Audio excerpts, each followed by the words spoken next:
Wait. Now we're on autism?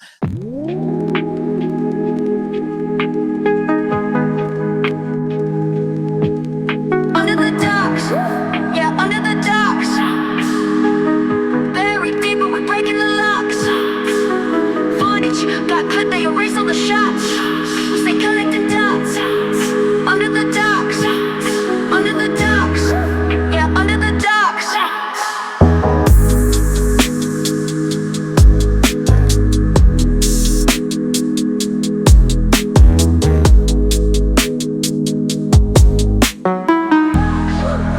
under the docks.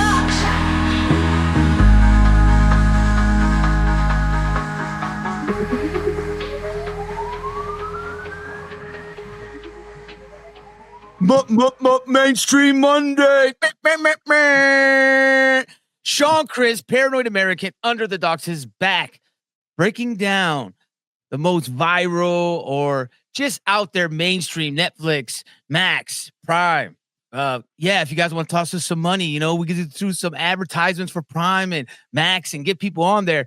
But we want you to listen to all of our episodes. Don't forget to share it, like it, subscribe, go to paranoidamerican.com, go to killthemockingbirds.com. And that's how we do it. Up front with the plugs. I like it. You got to remind, do the little like and the subscribe thing because that 100% helps. And talking about Mainstream Mondays, we're going to do an HBO series. Although it's a little bit of a sleeper. I don't know how popular it was. Although on IMDb, man, this one's got really good ratings. In fact, a lot of the episodes in this particular series have got like 9.7, 9.8 ratings, which is hard to ignore. So we're jumping directly to the Rehearsal Season 2 by Nathan Fielder. He's kind of a comedian. He came out of Comedy Central. I think he had like some Canadian comedy shows at one point. He's written for a bunch of comedy shows. And the best way I can summarize this, he basically takes a look at airline safety, relationships, the concept of nature versus nurture, autism, mental health, and the Holocaust, all in one series, and it's a comedy show. So I don't know the better way to kind of introduce this thing. It's very surreal, and I think it's really good. In fact, this is the one that I recommended that we do for a Mainstream Monday, especially since you weren't entirely familiar with all the rest of his work. So before we even get started, what did you think? Like without giving away, what you're going to rate it. I'll give it a short, just in a lane of its own. Like there's nothing else out there to really compare it to. You can take bits and pieces from different things and put it together, but all mashed up in one. It's interesting. I would say like it's something that you may not tune into normally, but if you do, you're like, all right. So for anyone that's not familiar with Nathan Fielder, he has this very specific kind of comedy where he just makes a situation incredibly awkward, and it usually has a real effect to it. So some of his earlier stuff was kind of, he would go into businesses and try and help them out, like a John Taffert bar rescue kind of thing. And this evolved out of a few very specific episodes. So there was one episode where he was trying to show a bar that they could allow smoking indoors as long as it was themed like a play. So if they put on a play that when you walked into the bar, you could go and drink alcohol at the bar, you could also smoke inside. And it was in California. This was unheard of. And basically, he found out that if he cast a play where as you entered and you bought your beer or whatever, then you were now an acting participant in this play. And now you're allowed to smoke on stage because it's like a theatrical production. So essentially, you were allowed to open a bar and allow people to smoke inside. So this is the kind of thing that he did. And on this particular one, he kept he did it the first time, and he had an audience, and the audience thought it was a real play. They didn't realize they were just watching people pay to smoke inside. And he thought it was such a fascinating thing that he then rehearsed it. He replayed the natural people just coming in to drink and smoke. Well, he had actors study all these normal people and then recreate it and put on an actual theater production. It was this weird meta thing. And that concept of rehearsing just a normal daily task at a scale is sort of what gave birth to this series called The Rehearsal. And the whole entire point is that you can take any situation that you're going to be put into and just rehearse it. Just go through every different scenario and variation. Anyone that's ever done like a mock interview or something, this is kind of just mock interviewing every decision of your entire life. Yeah, it's a psychoanalysis through a dark humor. Like there's things that are kind of serious, but like you have to get his awkward humor. Like he's intentionally like awkward. I think like that's what I get from him. Like he's trying to be awkward, but he's developed a character that he lives it now. It seems like it's such a method acting. Like this is a tutorial on so many different things. Like it's pretty cool. Like you get segments of like 5-10 minutes here, or like 10 minutes of like, oh, this method acting, or like, you know what I mean? For instance, of so many people that are involved in this, that you get this inside baseball look at some things you would never think about.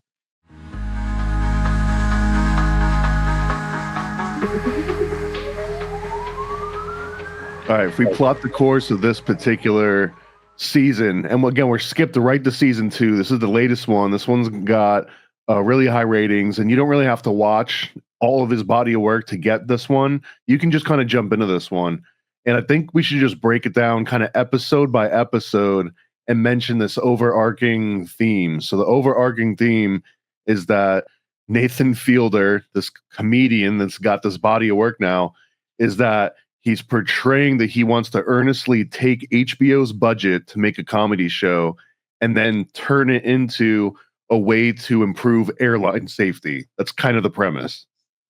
Yeah, that's the basis of it. He opens up with like, you know, old airplane audio of like crashes where like the captain and co-pilot seemed like they couldn't communicate. So that was like the basic thesis. But then he has this like fork in the road moment, like I have all this money from HBO that they want me to make a comedy, but I want to do this serious thing. So it opens up to you like that, where like, hey, I have this thing that's very important, but I have to do it in a funny way. So he's kind of telling you like, this is what you're going to expect. This is a serious topic, but hey, I'm also making a comedy. Like he tells you up front and lets you like in on what's going on. And there's like an actual moment where he says, "All right, this is supposed to be entertaining, and I'm comedian. Are you laughing? We're 10 minutes in, and no one's really told a joke yet." And he's standing in like inside of this big studio where they've recreated a mock airplane crash. And right as he says this dead lady kind of like opens her eyes back up, and there's like blood streaming out of their mouth, and she's like, "Help me!" So like it's got this dark, really deadpan sort of sense of style to it. And one of the better ways that I think that I've heard this described is that you just never really see him crack, except at the very, very end of this season. You see him crack a little bit, but he keeps up this character. So the very first episode is sort of like establishing this big premise for what the rest of the show is going to be. It's called Gotta Have Fun. And the gotta have fun part is an extract from the transcript in a black box of an airplane crash. And the pilot is talking to the first officer. And the first officer is sort of hesitant. He's trying to give his feedback and say, like, hey, maybe we should, go slower. Maybe we should reapproach runway. And the pilot is basically like, nah, bro, so many people take this so seriously. I mean, that'll kill you, man. It'll give you a heart attack. You gotta have your fun too. Kind of talk. And apparently you're not supposed to talk about anything whatsoever under, I think it was like 10,000 feet. And unless it's specifically about landing or the aircraft in general. So it was just this perfect example of how the communication in the cockpit between the first officer, who's kind of like the co-pilot, and then the pilot has broken down, or that it's non-existent. And he's singling out this particular dynamic that the co-pilot and pilot don't communicate as the number one cause or the leading reason why planes go down in the first place. So that's what he's kind of establishing. And since this is kind of a comedy entertainment approach to this topic, he realizes he's got to put this in. So again, when I was mentioned before, rehearsing that whole bar scene, well, in season 1 of the rehearsal, without giving a full recap, he basically recreates an entire Chili's, I think. And he just has people going in and out, and it's like just to test social interactions. Well, he does that at a bigger level. In this one, he recreates an entire airplane terminal along with like a little Panda Express takeout booth, and along with TSA and working X-ray, like all this different stuff. And essentially, he's doing this so that he can rehearse uh, the very first interaction between the co-pilot and the pilot and just see exactly what happens. So he's got this huge recreation of a legit airport terminal that looks identical to a real one. And that's the very basic for this show, is that he's going to be recreating things at such a massive scale. And then he hires a bunch of actors to do what he calls the Fielder method, named after himself, Nathan Fielder. And the Fielder method is essentially you stalk someone and you study everything they do and you mirror everything they do, which is basically NLP programming technique. And they do a phenomenal job of that, because these are like real in-depth method actors that are doing. I was wondering how much they got paid, or like were they really at the, because they did a very well job, man. Like you could see that if you just kind of like watch it for a moment, it seemed like real interactions, because the whole point of it was that he's following around this co-pilot. I forgot the actual term. Moody, the guy's name is Moody. He's a first officer. Moody. Yeah, first off, and he wants to see, hey, what's the reaction? How is the first encounter with you and the captain? But then he realizes right away, like, oh, I can't get through TSA. Oh, there's special private rooms that I'm not allowed in. So he creates this massive scale, identical to the terminal, where you're like, dang, man, they got the, like you said, the Panda Express. They're studying the people, they're giving the food, and then they follow him so he can interact. And the cool thing about this, I think, if you like dark, weird humor, it's like you gotta like his quirkiness, Nathan's quirkiness of how he's like doing things. And at some points he's just like a watcher. Like, you just, it is funny if I know it's not everybody's humor, but it got me, like, just how his character is. He stays in this character where he's just like kind of up close on you, asking you awkward questions, but they're serious as well. But it just plays well to me. Like, and having all these people like in on this show, except there's a couple real world people that are like, okay, you're not in on this. You're actually being yourself. And you get the view of like how humans interact in a different way. And you wouldn't expect the depth that you're getting, even so in like the second episode. But also, I want to point out that this is basically like military training, right? Any kind of military scenario, they're going to just run through it constantly over and over again until they got it down to an exact science, and they figured out the best way to do any specific breach, right? And that's kind of what he's doing in all these different social situations. And this one in particular, it's, how do I figure out how to improve communication between the first officer and the pilot? That's it. That's the big premise that he establishes.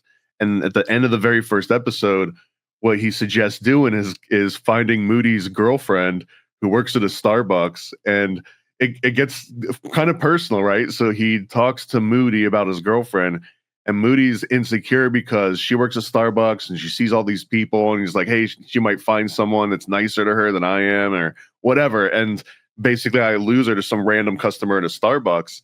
And Nathan's like, why don't you just ask her about it? So long story short, he's like, if I can get Moody to get the courage to be assertive and talk to his girlfriend about this personal issue, well, then maybe that's the first step to, like, if Moody, as a first officer to the pilot, needs to tell the pilot, hey, like, I'm going to take over control here and land this plane because you're about to crash us. Like, apparently that's the big problem. So if he can get him to stand up to his girlfriend, then maybe he can get him to stand up to a pilot. And it's awkward because right as they go in, he's like, okay, I got this full simulator, and he has the girlfriend dress up like a pilot. So as she's like pretending to fly the plane, he's going to physically like take control from her and then steer the conversation. And it's really kind of awkward. And you actually find out that all of his fears are sort of realized. Like, yeah, she is flirting with customers and she's taking anyway, like the comedy part comes up, but it shows again, like, Nathan has got a full-scale 737, I think, simulator, the exact same one that you would actually use to get trained on to be able to fly these actual planes. So he spent all of HBO's money, I think, pretty easily with this. Yeah, I was wondering what the budget is just in episode 1, and then you get further in, you're like, this had to be a massive budget, because just to do the terminal with all those actors, that all those method actors that were in scenes for a while, they had to be getting a decent chunk, like a 50 to 100 grand. You know what I mean? Like, it's well done, and it's something that I'm not used to. And I like how they put the personal moments, like, yeah, and you find out Moody's fears are true. She's getting like an ankle bracelet. She's like, yeah, they're just buying me flowers. And he's like, yeah, like I don't just buy coffee and jewelry for women, like unless I'm trying to sleep with them, kind of thing. And she's like, what? Like it's a new thing. But it's cool because you get to see the inside of a human being, and especially what they're focusing on in pilots. And throughout this whole series, they're really dissecting pilots, and you think of stuff that you wouldn't normally understand that pilots go through and how they think and their process of what they have to do in their job. And since you mentioned budget, HBO has not publicly released what the budget was for this. It's been estimated at about $2 million an episode, which honestly, in my opinion, sounds low compared to the amount of production that you see here. And we'll get into this. So, for example, episode 2 is, and this is a 6-part series. So, episode 2, you're already a third into it, and it's called Star Potential. So, here's the premise that Nathan reveals that early on in his career, he basically worked for Canadian Idol, which is similar to American Idol. But if you were to go to American Idol and you see these panning shots and there's like thousands of people there, thousands of people don't get to be seen by Simon Cowell or whoever, the celebrity judges are.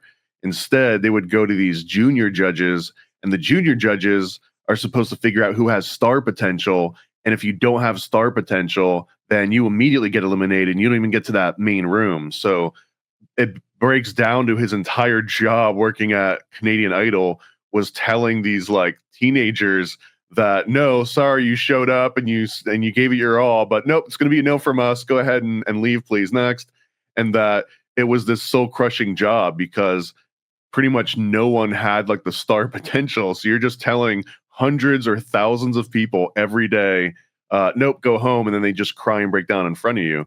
And he wanted to figure out if somebody could excel at telling 1,000 people, no, you have to go, that could potentially show the best type of co-pilot to be a pilot. So that if you were about to crash a plane, the person that can say no 1,000 times to crying teenagers could also stand up to their pilot. So he puts on an entire American Idol style show called Wings of Voice singing competition.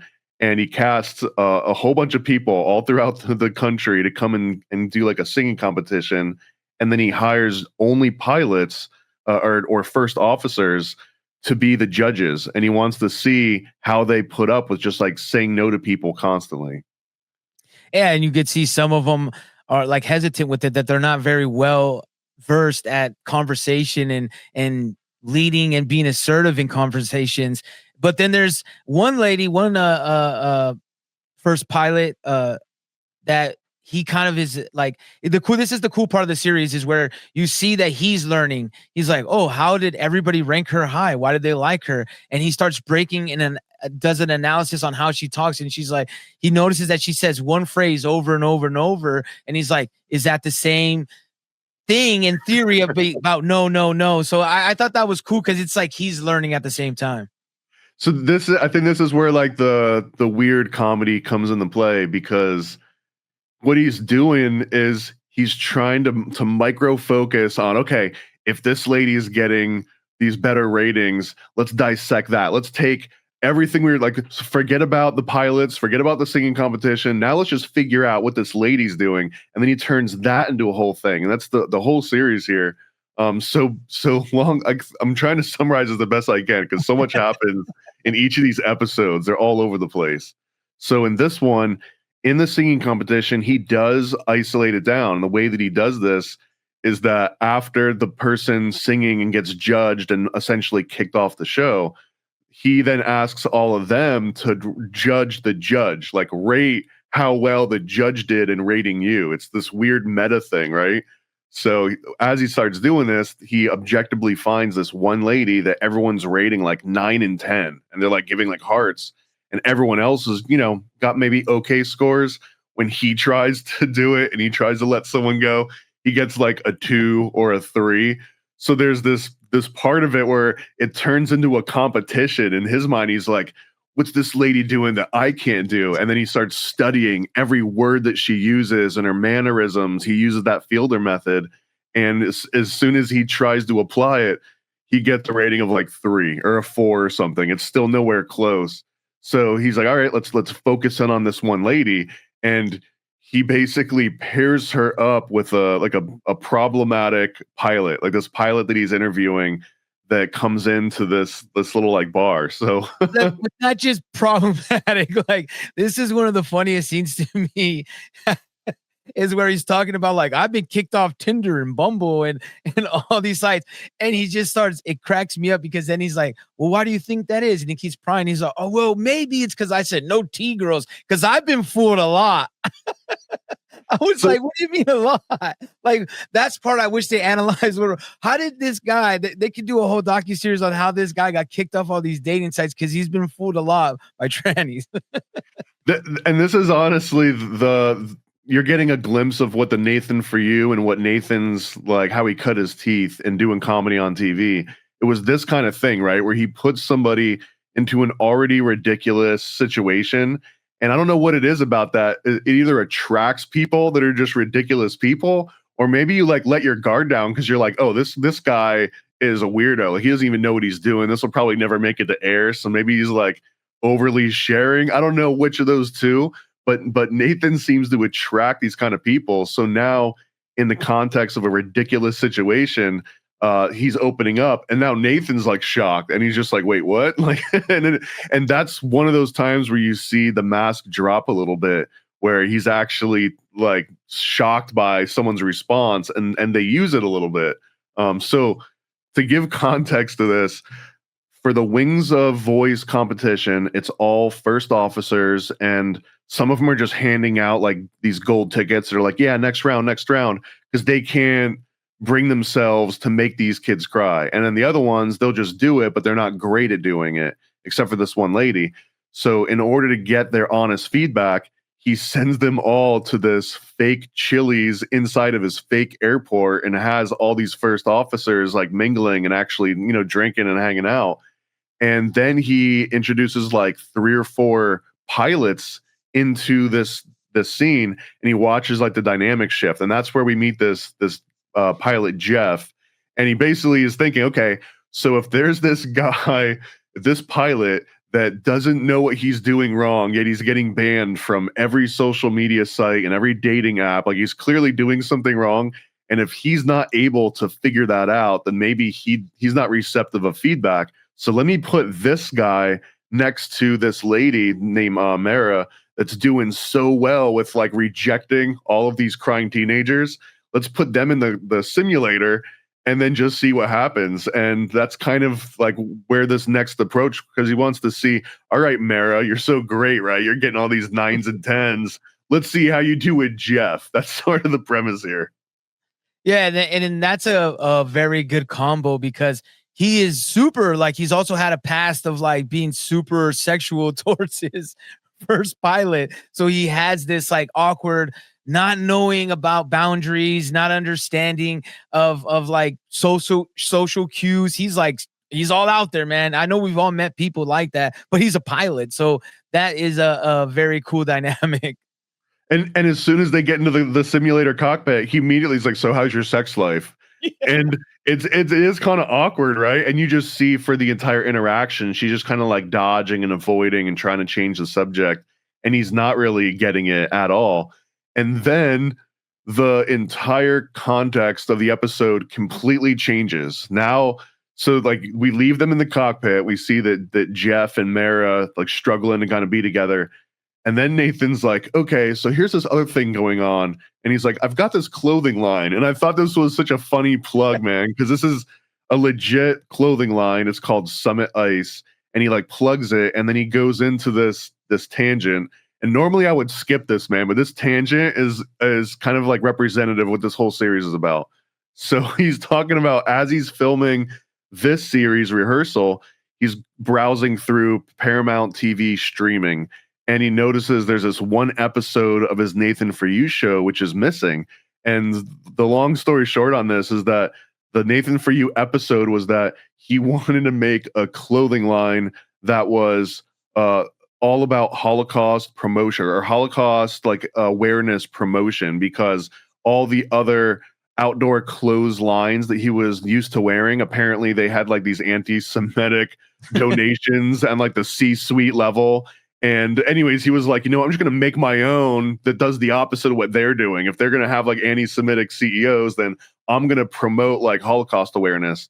And he puts together this whole display for a store, but it just looks like Auschwitz, and it's got like Nazi uniforms, and it's crazy. It's like a stupid like publicity thing that he's doing for his show. But he legitimately makes this Summit Ice clothing line. You can go and buy it, and you can see celebrities wearing it and everything. So this episode in which he launches this line that's got all this Holocaust awareness stuff going on, it's removed from Paramount Plus. So he's like, okay, well, now I'm going to take some of HBO's budget that's using me to make this entertainment, and now I'm going to spend their budget to like focus on how Paramount Plus is messing with my content. So he's like, okay, I'm going to make a rehearsal of me going into Paramount Plus. I'm going to rehearse this so that when I actually go and sit down in their office, and it was specifically the German office.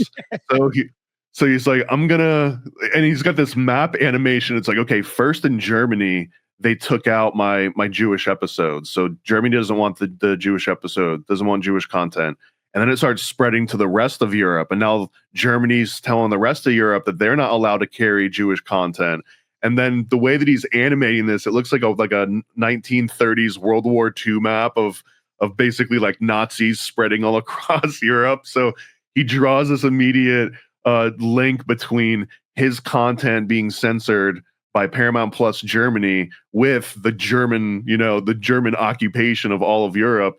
And when he does this recreation of like, okay, let me rehearse going in and talking to the office, he designs it like this huge German war hall, and he hires actors that are like dressed up like Nazis to like sit down and explain to him why they took his content down off Paramount Plus. It's really hard to describe, and it's well worth just seeing it for this like little blip at the end of episode 2 alone. Yeah, that has nothing to do with really the episode. Like you said, he just goes on a tangent. It's funny though, because then he even goes further and pushes, and he's like, well, I'm not getting the answers he wants. And so I started getting the actor to like, just be you, right? And he just starts telling him, well, maybe you're going too far with this. Maybe they're not all Nazis, man. And he's like, oh yeah, like good point. And that's kind of how he sums it up. But it's cool because it's like social experiment within social experiment within. It's the inception of social experiments, and he does such a great job of like having like a sketch comedy show / real documentary at the same time. I've never seen anything like it, and I love new shit that's not out there that nobody else is like doing. And this to me is like, wow, this is something totally I've never seen before, of where it's a sketch, because that's a sketch. You know what I mean? He's just doing a sketch, like he's doing a bit, but it fits. And I watched the whole thing too. Like you would think you would normally, let me fast forward this, probably a stale part, but he gets you locked in. And you're like, forget a little bit about the whole pilot thing. You're like, yeah, what's up with this Paramount thing? And you're sucked in, and you forget about that. This whole thing's about a pilot, and then it comes back to it. Well, he segues the feedback he gets when he's trying to rehearse his encounter. He then uses that to really try and improve his game at letting someone down. So like now, instead of trying to compete with Mara again, he realizes that she's got some way of connecting with people. So he earnestly tries to connect with this girl, and then she rates him a 6 after it's all over. But then he like turns it upside down, and he's like, nah, it's a 9, but it's like clearly a 6. So the third episode, it gets a little bit crazier as this show progresses. Like each one gets crazier and crazier. The third episode is called Pilot's Code, and it's basically him recreating the life of Sully, the guy that landed a plane in the Hudson. And now the thinking is, okay, we've got what I need from this Mara and the singing competition. Now, if we can figure out whatever it was with Sully and make every pilot like Sully, then maybe we can eliminate all of these different air crashes. Because in the transcript before Sully crashed, he looked to his first pilot and he was like, hey, do you have any ideas? And the first pilot didn't, so they just, landed it in the water. But the premise is that here's a pilot that was open to feedback and was kind of calm and collected even during this event that could have been horrific, right? So whatever caused Sully to make that kind of a adjustment and actually ask for input during this moment, let's recreate that. So he's like, all right, well, let's read Sully's biography, his autobiography, And then Nathan's like, well, maybe I should like live the biography. Maybe I should actually go through every single step that Sully outlines in this entire book. And he gets crazy with it. He's got like all these copies of the book and they're ear flagged, and he breaks it down year by year. And then you see him putting on makeup, and you're like, all right, he's going to dress up like Sully. And then the camera clips, and I just want to get your honest reaction to this scene, bro, because this was truly a moment where I was like, what the? This is like why it's my favorite episode out of the series, because I was not prepared for what I was about to see. So like I'm watching it and I see that he's, acting, and they kind of make it seem like, you said, going to be Sully, the older pilot. No, he's shaving all of his hair off and he becomes a baby, and there's these giant walking puppets, and he's in a crib, and he's actually living Sully's life from like his major moments from his memoir of like all these, like from living and getting breastfed. The breastfed moment, it was just to me, the seeing him revealed as a baby was a big shocker, and like, oh man, I'm cracking up. And then I'm seeing him getting breastfed by a giant puppet, and it's like they're pouring a gallon of milk in his mouth. He's all like, it's just, it's something that you have to see. It won't be for everybody. I'm sure somebody will see this scene and be repulsed, but it was pretty funny to me. This one's impossible to describe. Just know it's the most like surreal thing that you'll ever see, and it's worth just watching up to this point to just, I guess, get a glimpse of this weird visual. So, without trying to re-explain what was something that would just be like burned into your memory anyways, he eventually gets to Sully as an old man, and like right before this happens, right before this landing in the Hudson happens. And he's like, all right, well, in the autobiography, all of a sudden, Sully's talking about music. And for the first like 40 years of his life, he never once brought up a song or music or anything. And it just so happens that the exact year that Sully starts introducing music into his autobiography was the year that the iPod came out, and that Apple had iPod stands in all these different airports. So you kind of Nathan writes a fictional scene that he thinks happened in Sully's life that no one's allowed to talk about, or that Sully didn't bring up, that he found a iPod booth and he bought an iPod. And now all of a sudden he's listening to music as he's flying and as he's digesting the first 40 years of his life. And ultimately what Nathan is going to get to is that music becomes Sully's therapy, and that this is what made Sully different from all these other pilots, is that he had some way that he was able to give himself therapy, and it was through music, and that maybe not everyone has that particular version of therapy. And ultimately he realizes that pilots aren't allowed to get therapy, because if you see a therapist or a psychologist, or you even get tested for any sort of clinical depression or mental illness of any kind, then the FAA can just ground you forever, and you lose your license as a pilot and your career is over. And this is ultimately a career that takes a long time to build. It's highly technical. You've got to like get all these different qualifications, and you're basically have, people's lives in your hands every single day. So there's obvious stress that would go along with this, but you're not allowed to talk about any of it. So the whole premise is that Sully found music as his therapy, and it was sad that was the only outlet for him. And Nathan also sort of alludes to that even if Sully were to go and see an actual therapist, he'd never be allowed to say it out loud. He'd never be allowed to put it into a book, because that would also end his flying career even now. So this is sort of an important episode. Episode 3 in the series is like really important, because now the original angle of how can I improve airline safety, how can I improve communication between two pilots, now he's pinpointed like a very specific issue that pilots aren't allowed to get therapy. That literally every single pilot is afraid of, like getting pulled and getting grounded, as they would call it, because, hey man, I'm kind of getting anxious, or I'm having overwhelming thoughts, or this is like, they don't even talk about anything in their personal life. So he's like, this is why they don't really talk. They have very limited interaction with each other, because they're just like honed in. And when he gets to this part, like I thought this was like the perfect blend of what this show is, because you're getting all this comedy aspect of it, these little skits, and then you have a serious moment of like, this is an issue probably for real that we should look into. Like, pilots should be able to speak. Like, you can't be afraid to be like, yeah, I'm feeling crazy, and you're like, ground him, you know what I mean? And that guy can feel crazy and then crash. You know what I'm saying? Like, you're kind of like making the situation worse by trying to like, hey, let's make this whole culture of don't speak up. And what's the military one? Don't ask, don't tell. Yeah, don't ask, don't with tell. Like, mental illness. Yeah, yeah, but with mental illness, that's how it seemed.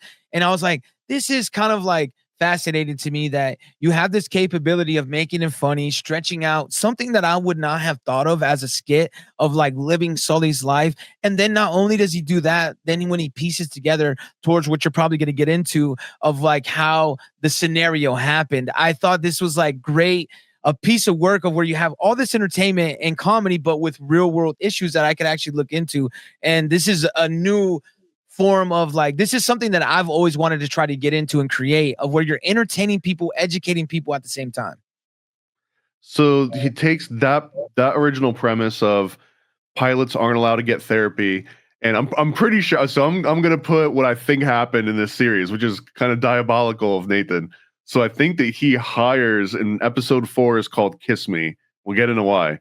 But he hires, I think, actual therapists and calls them actors. He hires them as actors, but he has them go around in this competition of the different the first officers that are rating all these kids, which is a genius thing, because now we just got like a pool of first officers that he can just experiment on and sample from, right? So in this competition, he has therapists go around as like the makeup people, and they're just like, "Oh, so how's it going? You know, what's on your mind?" And he has them give them actual therapy. And as he's doing this, he's like, "I just want to let everyone know out there legally, like, this is just two people having a conversation. This is nothing more than that." But I think he's heavily implying, without ever saying it, that he hired actual therapists to give therapy to all these co-pilots without saying as much, and under like an actor pretense is like a legal workaround. And they find out that there's this one co-pilot that's kind of reserved and shy. And now all of a sudden it's like laser focus on this poor guy. And if we can figure out how to get him out of his shell, then maybe part of that solution of getting a co-pilot to talk to the pilot can be solved. So he forms this new technique he calls the pack. And the pack is based on this study of nature where, you know, some animals will inhibit like a pack mentality, and that maybe that will help them overcome any sort of reservations, because now it's like a group of them doing it. So what he does is he finds this one guy, I think his name is Colin, and Colin is trying to find like a girlfriend. He's his he's his first officer, but in his private life, he's trying to find a girl. And Nathan's like, "All right, well, let's rehearse you going out on a date with someone that you meet. But to boost your confidence, we're going to hire like 12 actors that are all going to dress up exactly like you. And then wherever you go, whatever you do, whatever you say, they're all going to do the exact same thing." So it's this surreal moment where they recreate like a Starbucks or something, like a coffee shop inside of this like rehearsal space. And Colin walks in with 12 people dressed up like Colin. And he's like, "Hey, how are you doing?" And then all 12 people in unison are like, "Hey, how you doing?" in the background. And it's such a weird, absurd thing. And I really do think at this point, Nathan's kind of showing you like how absurd it is to think that you can ever rehearse like every social interaction. Like, there's so many different variables going on that it would be silly to even think that you can rehearse for this. And he takes it to like the most extreme to make that point. Yeah, because there's some life moments that just have to happen like off the cuff and naturally. You can't, you like you said, you don't know what's going to happen. You could trip, you could fall. That's how you like run into somebody, and that's how the interaction happens. But it is comical. Would you like a coffee? Would you like, everybody? It's nice to see the satire, like I said, mixed in with real social life experiments, and he doesn't really have like a super bias. Like, he has obviously all human bias, but I like his like more neutral approach where he's willing to like learn from what these social experiments are actually happening. He's not forcing like what it should be. So the pack approach is one thing, and I think it's there just to be absurd. It's there to be a spectacle, and it's one of those you have to see it to kind of get at things. And then the other thing Nathan does is like, okay, if the pack approach doesn't work, let's basically hire 5 people that look like Colin and 5 people that look like this potential girl that he's going to take out on a date, and let's put them into 5 different recreated apartments that look just like Colin's apartment, and have these 5 relationships kind of like work through their different motions between the actors, and then use what works and what doesn't to then suggest to Colin what he should do on his date in order to make this into like a relationship. Again, it's weird. Like so Nathan is doing a science experiment, and he hires 5 different actor couples in order to like actually fall in love. And now the shift, the focus of this entire series shifts a little bit, because now it's like, well, Nathan is also in this context, he's looking for love too, and he's kind of like getting some feelings from watching all this happen. And he talks to one of the girls, and the reason I'm bringing this up is because it's the namesake of this episode is Kiss Me, and he's talking to one of these actresses and about like actual dating life. And she mentions that, yeah, some guys don't take the hint, or like I give this thing where like I'll look at their lips for a second and then look back in their eyes, and that means kiss me. And Nathan's just like, wait, what? Because like he doesn't get it. He didn't really even see it. And he's like, say that again. And he like goes through this motion. So the whole premise of this particular show all of a sudden becomes how can you get like 2 actresses, or an actress and an actor, to legit fall in love, and that whatever they're doing to act and actually go through this motion is that maybe what he needs to get people to take him seriously. It's a little convoluted, but it just shows like the different extent he's willing to go with these experiments.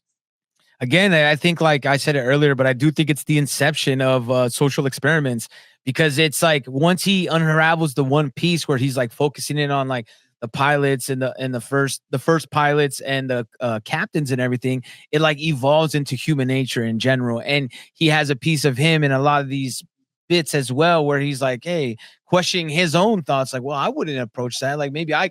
So that's where I was saying, like, it's cool that he's like learning as he's like actually pushing these experiments, and then he actually goes further. Like most of the time you'd see someone like, oh, they may have got an epiphany or a new theory of what's going on. He's like, oh, let's explore this. Like, so it's a nice refreshing to constantly get some of the stuff, like you're like, oh, okay, let's see where he goes with this. All right, so the 5th episode, it shows you where he's trying to take this, and he's trying to get serious. He wants to bring his findings at this point, which is all this different communication. And he's also discovering how to improve some of this, but at least pinpointing the issue is mental health in pilots. They're not allowed to see therapists, and that the co-pilot and the pilot, there's no communication. And he thinks he's got a way to solve this, but he has to get to Washington in order to solve this. And he slowly is realizing, he starts looking himself up online, that he's known as a comedian. He's like lighting farts on fire, and he's like doing dumb Comedy Central type gag stuff. And how can you legitimately go in front of Congress and be like, hey, here, I'm a comedian, I light my farts on fire, here's old footage of me, and I do all this like stupid surreal stuff, but I've got an earnest request about airline safety. And he's not an expert in airline safety. So how do I get to Congress so that they'll actually take me seriously? And this is kind of like a real dilemma, right? He's got like this social media that's haunting him, where he, even with all the resources that he's got, he couldn't actually go in front of Congress or the House of Reps and make a case without them kind of ignoring whatever the hell he's saying. And then as he's Googling himself about all of his comedy past, he comes across a forum thread or something, and they're talking about the season 1 of this show, The Rehearsal, where he builds that bar and he like rehearses social interactions, that it's incredibly popular with like an autistic audience, and that people are saying, man, this whole concept of rehearsing social situations, this explains autism in a way that they've never been able to put together in words before. And that if only you could rehearse things the exact same way that Nathan's doing it, this could help autistic people. So I like how he immediately starts to exploit this scenario where he's like, okay, well, maybe I could be an autism expert. If people already think that I'm an autism expert. Well, I can get to Congress, and a comedian talking about autism makes more sense than a comedian talking about airline safety. So he's trying to figure like a back door in here. He's always trying to find these like actual workarounds. But it's crazy because now we're talking about actual Congress and actually going to Washington. Yeah, but it's so natural, like how you don't see that coming. That's why I like about it, just slaps you in the face. You're like, wait, now we're on autism? Like, you know what I mean? He has this whole like fake Congress bill and actors being, studying the congressmen and like their mannerisms. And then now we're altered into this whole other that does relate to it. It's not that it doesn't relate to it because there is like some correlation in little breadcrumbs of like kind of almost making it seem that pilots or have like on the spectrum autism where like there's like this specific kind of person that becomes a pilot. He like delves into that a little bit. And then now, so you're like, I get how we got here, but I still didn't see it coming. So this is probably one of the funnier parts of this entire series is that when Nathan goes to meet this lady that runs like an autism center, like all like research and support and everything, and he's explaining this to her. She's like, "Oh, I know who you are. Yeah, like the rehearsal, like she knows all about it." And she's actually like, "Man, like it would be so incredible for autistic kids to be able to go to this airport that you've created because an airport is a very stressful place for someone that gets overwhelmed by like all these external stimulus."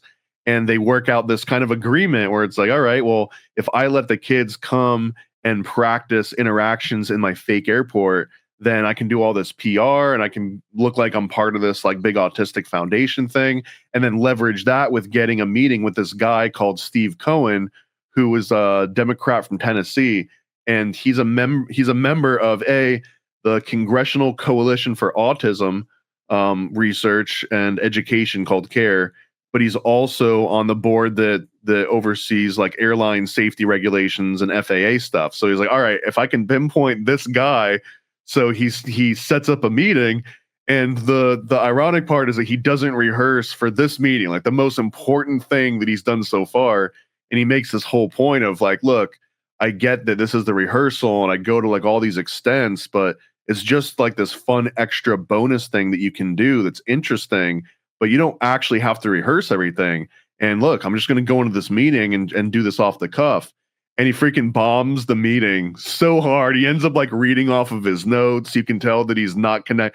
And this part, I mean, unless it's all acting and wasted taxpayer dollars, but I'm pretty confident this is legit. Like this is really him bombing a meeting, intentional or not, with an actual rep, right? This guy, Steve Cohen. So it shows that he's able to infiltrate, get the meeting, like do all the things that he said that he wanted to do.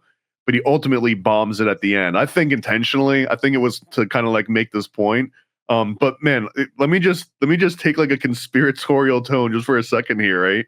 The very first episode, Nathan is sending people to like shadow actual pilots, and then in the earlier episode, he's sending them around to like shadow congressmen and senators and like really observe where they're going, how they're talking, how do they speak, like what car do they drive, like everything. And he's like recreating these scenarios, and some of it almost feels illegal. It almost feels like a security, like a compromised security thing where he's like letting the entire world know, look, this is how easy it is to get really close to these people that seem untouchable. And to get information that you would never expect, like how easy it is to like just sit next to a guy at an airport and start chit-chatting with them and, oh yeah, I fly this. Oh, what does it look like? What is it? You can get a lot of really crazy information and you can build relationships. It's giving you a spectrum and a scope of human nature that you're like, oh yeah, they are like at this higher level, but you can infiltrate them in many different ways. And I also had a little conspiratorial with the tinfoil hat on of like, I'm like, well, who is also using these methods? Right? Oh, Like, 100. That's what I'm saying, like military training. But if you want to speculate beyond the obvious, yeah, I would say that the government probably is doing these same types of social rehearsing over and over again. And Nathan's just using this as content, but that this is legitimately happening somewhere. And so he bombs this meeting, and the whole thing about like meeting with Congress, it kind of like it ends here, but he finds a new direction, and he finally states, okay, here's the solution after all the silly games and stuff, that he wants the co-pilot and the pilot to role play. So the very first time they meet before they get on the plane, that the co-pilot approaches the pilot and they follow a script. They literally open up like a thing, like an app on their phone, and it just generates these lines that they say to each other. It's 4 lines, and basically it's the pilot being like, "Hey, how you doing? My name is Captain All Ears," and the co-pilot is like, "Hi, I'm co-pilot Blunt. I like being blunt and giving feedback." And then the captain is supposed to respond, "That's great. I'm Captain All Ears, and I like to hear if I'm doing anything wrong." And that's it. That's the whole thing, is that they basically role play for, like, they have to be mandated, but like they're forced to role play these 4 lines, and it breaks the ice. So that way, if they're actually in the cockpit later on, and the first pilot does have some kind of blunt feedback, that they've established this like frame of reference that the pilot can slip into, and like, all right, I can save my ego because I could be like, oh, that's stupid, all ears thing, whatever. You got feedback for me? And if that can just happen, now he's working on his way to eliminate this actual problem of planes crashing because the pilot doesn't want to hear it from the co-pilot, or that the co-pilot doesn't even speak up to begin with because they're afraid that the pilot's going to be like, shut up, and then get them fired. Yeah, that's the whole premise of the show, and he bubbles it back up. And these experiments, because like I think like he's trying to like infuse like these words of like, if you say this, then it takes out the tension of the room, and then it gets these people built into like a way of like conversating, because like it goes back to the original first episode of where they show, I think it's in India or something. Remember, it was like a woman first pilot, and he's like, shut up, like, you know what I mean? Like, You idiot. Yeah. you idiot. It's rough. I mean, it's legitimately an issue. At no point in this entire show do I ever get the impression that he's not earnest about finding the problem, finding a very good solution to that problem, and then wanting to figure out a way to like solve that problem and not just make it about content. And the fact that he's able to make good content around that is impressive. So the very last episode is where all kind of like comes together, and I think this is been cited as one of the best finales out of any series ever, really. And this is probably what bumps the IMDb scores up to like the high 9s in all these episodes.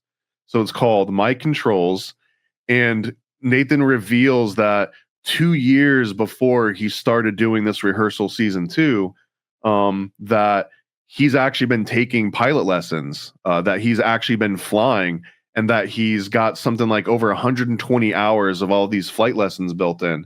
So as soon as I saw that, my jaw dropped a little bit. I was not expecting this turn. Like, how did you react to this as soon as this episode started?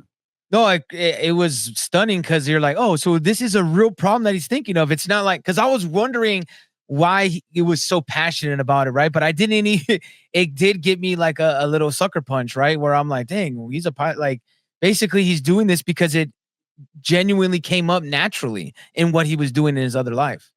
Yeah. So one of the times he said that he was up in the air as a student pilot, he saw with his own eyes, he saw one of the other planes crash, and the 2 people in it died.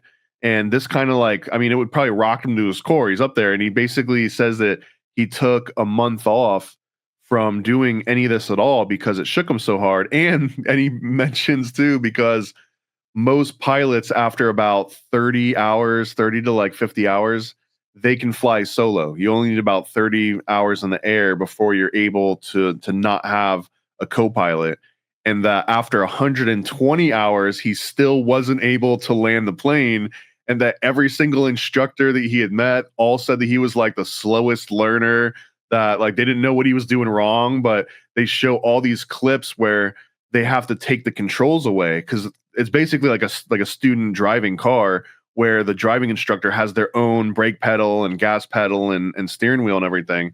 So every single time they would go into land, the co-pilot, or the actual pilot, the one that's like helping Nathan out, would basically be like, no, you're screwing this up, my controls, and take it over and over again. And it was just showing that it was not snapping with him. He couldn't figure out what he was doing wrong. and he then personally saw someone dying by not doing this correctly. So this is where the whole inspiration for the series came from, was he's actually trying to become a pilot. And it's more it kind of is an uplifting episode. It's like not as funny as the other ones. There's like little bits of humor that his like character. It's you get a real look at Nathan, who he is and what he's trying to learn and going through his struggle. So I was like, that's cool because he's putting all these other people through social experiments. You know, maybe they feel like they look like a fool or embarrassed of some of the stuff, but he actually does it to himself as well. Like he points the finger at him. He's like, yeah, like they think I'm a slow learner. Like it took me forever. And he builds up this whole episode of him trying to land a plane.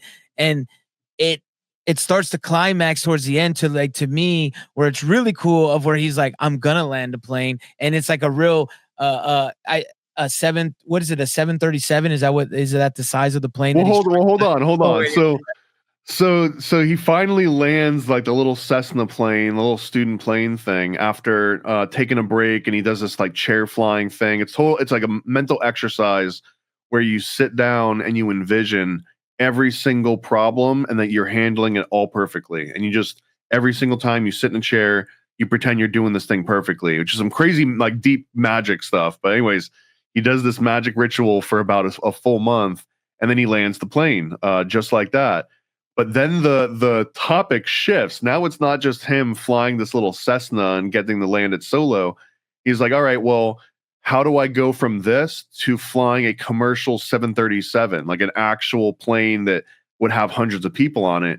And his expert, consultant guy basically tells him like, well, no, it doesn't work like that. But Nathan's like, well, maybe there's a legal workaround, right? So here's the premise now is find a decommissioned 737 and load it full of people and fly it. Nathan himself to be able to fly it just to give this whole experiment like a big exclamation point at the very end. And the problem is that you're not allowed to do that unless you have this commercial pilot license, and you have to go through years and years of training and all this. But he's like, well, what if I hire actors? What if it's not paying passengers, but I pay actors to get on a plane? And now he sends them all over to like study actual plane passengers, and he puts on a play essentially on a real 737 that they find. And Nathan himself takes off and flies it and lands it, a 737. And the point here being is that he never there was never a point when he flew a 737 by himself without people on it prior to this. He went directly from flying a Cessna to flying in a simulator to now flying with hundreds of people on board like a commercial airline pilot would. And that if this is all possible, ultimately, that anyone can really do this. And he makes a point somewhere earlier in this whole series of that even if you're a pilot, even if you're a co-pilot, even if you're like some CEO or some like bigwig, we're all basically just like riding in the back seat of like an Uber at some point in our lives where you see the Uber driver is not being safe, and you'll probably be okay, but maybe they shouldn't be on their phone right now, but you don't want to speak up. You don't want to be like, hey bud, eyes on the road. Because now it's like, hey, this asshole back here, maybe they rate you 4 instead of 5-star, whatever it is. There's like a social friction that prevents people from giving feedback, even if it's something that could save everyone's lives. So he's like, everyone's normal. Everyone, no matter who you are, everyone kind of like suppresses that feeling at some point because of all this social things going on. And if that's the case, then like we're all just normal people. Normal people should be able to get therapy. Pilots are no different than other people, that they're somehow above mental illness and therapy. And that's sort of like the big point at the very end. And the way that he accentuates this is he finds a doctor that can give him this fMRI scan where instead of taking a test and instead of doing surveys, they'll just scan your brain and you can know unequivocally if you've got autism or if you've got all these other like depression or mental illness. I don't know how settled science this is, but the end of the whole entire series is that Nathan gets his brain scanned and he gets the results. But then he's actually in this dilemma of like, well, man, I've actually been using all this time. I can fly a real 737 now. Do I want to give it all up by opening these results and finding out that I'm autistic? And me knowing that I'm autistic and not actually disclosing it to the FAA is illegal. Like I could go to prison or I could find out and then ground myself and I'm never able to fly a plane again. And he kind of just like throws the results out, like, because the whole buildup of this whole series is basically that Nathan has autism and that legally he's not allowed to be flying a plane because he has autism, especially with passengers on board.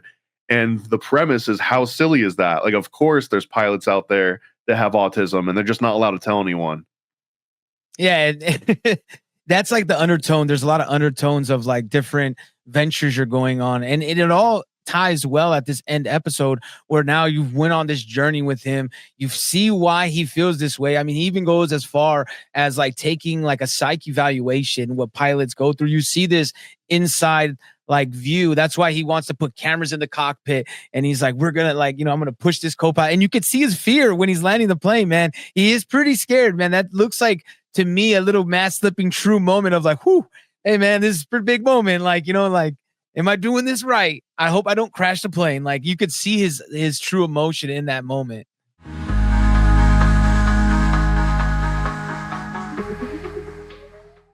All right, we're finally here. Hidden treasures and overboard moments. I guess I'll kick it off, man. The hidden treasure for me is just the ability to jump between all these different topics, and just the way to spend all of HBO's budget. Like you can tell that he spared no expense whatsoever in this entire series, and that you never really know exactly what the next episode is going to bring. You don't even know 5 minutes into an episode if it's going to completely depart and look at a different topic, only to come back to like the main topic and slowly build towards a serious resolution at the end. So my criteria, man, like it kind of checked all the boxes for me. So that's the hidden treasure. Is it does all that and more. Like it's a legit documentary. Yeah, it's something that's, like I said earlier, it's a first of its kind, kind of like there's a little bit similar people have tried to do, but the reality of it really being not just a fake, like not real social issues, like actually going through social experiments. And like we kind of divulged earlier, like one of my real hidden treasures is this like new look at like what agencies and governments like go through to like actually find out a lot about us. It's not this whole like, oh, let me just look at their digital imprint. I know that has something, but you're talking about physically going out there and looking at people. And that, this goes into doubles, right? Like everybody always talking about clones. I know a little tangent it got me into in my thought process, but it's like you have these standards, every major leader has somebody that like an identical like body double. And I think that like you're like, oh, you get these body doubles, and it kind of brings a light to some of the conspiratorial world of where they're talking about these body doubles, maybe with Sleepy Joe and other people. But it gave me a look in since my conspiratorial mind of like, oh, this is how agencies and think tanks kind of probably rehearse things and look at scenarios. They can't maybe actually write it all out and how it's going to be, but they kind of present it. And this is, I think, what these agencies and think tanks do in real life.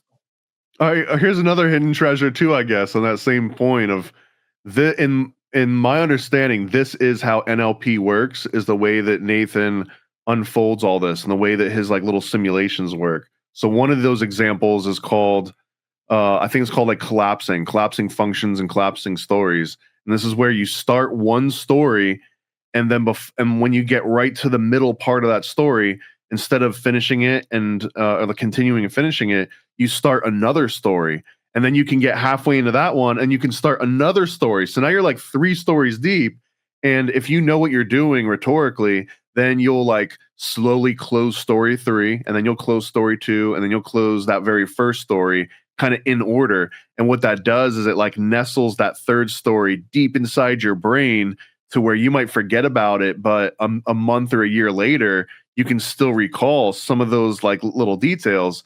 And then the second story less so, and then the first story maybe even the least. But like you're kind of like unzipping someone's brain and stuffing something deep down inside of there. And this is exactly how Nathan does it. And it's kind of like that Inception style, right? Where you're in a dream inside a dream inside a dream, where he takes a real scenario and then he makes it fictional by rehearsing it. But then he takes a real interaction between the actors, which is real again. And then he extrapolates that and turns that into a fictional rehearsal. And then he just keeps doing that like a rushing nesting doll. And I think that that's kind of the hidden treasure, seeing how he's able to just do this in a way that I don't think you see happen in any other shows in a documentary fashion and not some fictional way.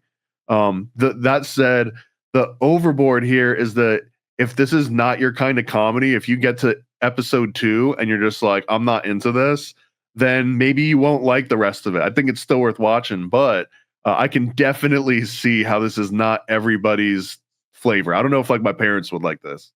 I was gonna have the same thing because for me, it's not a necessarily overboard moment, but for other people, you have to be able to connect with this type of humor. There's awkwardness, like a little dark humor.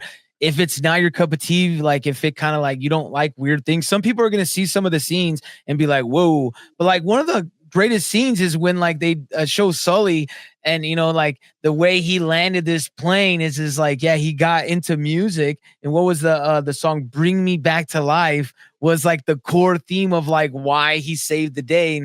And he had a whole theory and played it out as Sully. Like I thought it was great. Like, it's him theorizing, but he's like, yeah, Sully was like he's like, I'm gonna land this on the Hudson. And he popped in he's like, there's 23 seconds of dead air. And that 23 seconds is the same amount of time the hook from Bring Me Back to Life comes in. And it's just such a great, it's a cool theory, but it's just hilarious. And I think that not everybody's gonna think that's funny, but then some people are gonna see those giant puppets and breastfeeding this guy that's trying to be a baby, and they're gonna not like it. To me, it was funny, but I told a couple people and they're like, "Whoa, what are you watching, man?" Like they like it's not for everybody, but that would be the only overboard moments, but it wasn't for me. Yeah. Okay. So specifically, the overboard moment is Nathan shaving his entire body and dressing up like a big baby and being breastfed by a giant, like 20-foot monster statue being controlled by multiple puppeteers. And then, yeah, then there's some scenes where like his parents are on stilts. Again, it's you kind of have to see it in order to understand it. All right, sink or swim, man. You're up first. This is swim all the way for me, man. This is something I would tell people to watch. I know not everybody be into it, but it's something totally different. Like if you can really appreciate the value of what you can learn in this, be entertained, see these social experiments, seeing an inside look into humans in a different way, but also have a laugh with it, I definitely would recommend you watch this. So I just had like words that I had to write down to justify it's absolutely a swim. The words I had was like, and this is going to be overstated, but genius, meta, important, controversial, entertaining. Like these are all very accurate words to describe this.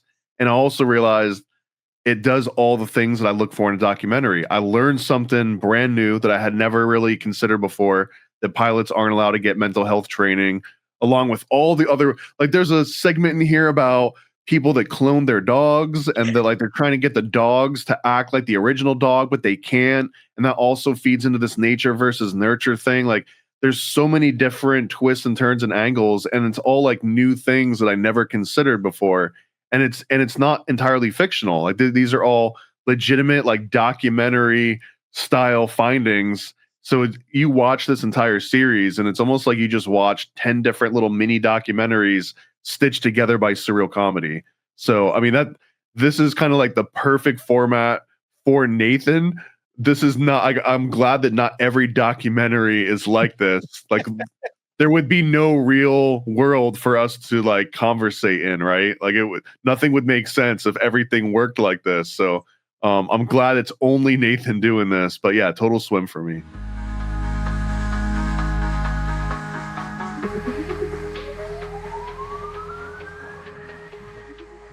On the horizon, what's next for Mainstream Mondays?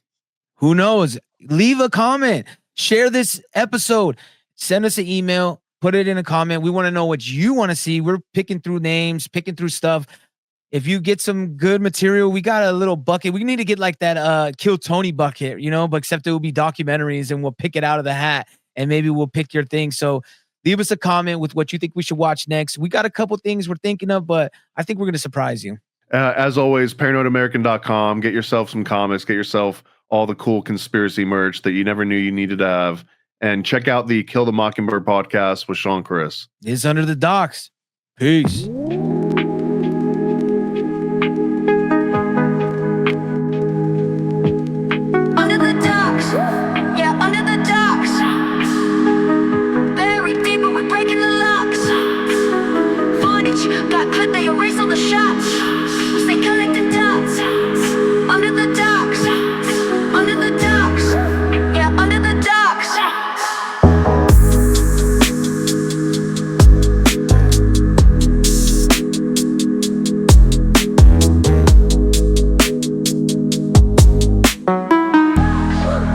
Under the docks.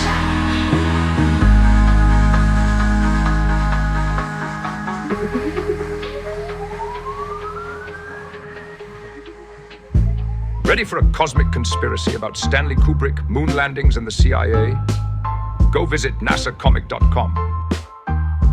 NASAcomic.com, CIA's biggest con. Stanley Kubrick put us on, that's why we're singing this song. I'm NASAcomic.com, go visit NASAcomic.com. Go visit NASAcomic.com.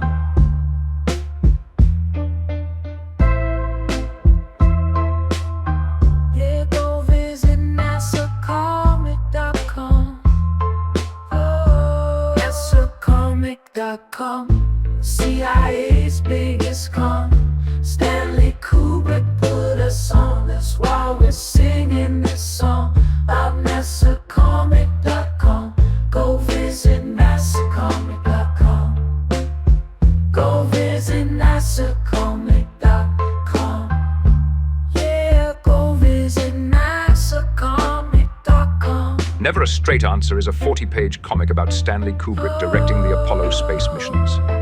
Yeah, go visit NASAcomic.com. This is the perfect read for comic, Kubrick, or conspiracy fans of all ages. For more details, visit nasacomic.com. Paranoid. Yo. I scribble my life away, driven to write the page. Will it enlighten your brain? Give you the flight, my plane, paper the highs ablaze. Somewhat of an amazing feel when it's real to real. You will engage it. Your favorite, of course, the Lord of an arrangement. I gave you the proper results to hit the pavement. If they get emotional, hate maybe your language, a game, how they playing it well without Lakers. Evade them, whatever the cost, they are the shapeshift. Snakes get decapitated, met is the apex. Execution of flame you out, nuclear bomb distributed at war, rather gruesome for eyes to see. Max them out, then I light my trees. Blow it off in the face, you're despising me for what though? Calculated and rather cutthroat. Paranoid American must be all the blunt smoke for real. Lord, give me a day away, vacate. They wait around to hate whatever they say. Man, it's not in the least bit. We get heavy rotate when a beat hits, so thank us, you're welcome. Fuck the niggas for real, you're welcome. They ain't never had a deal, you're welcome. Man, they lacking appeal, you're welcome. Yet they doing it still, you're welcome.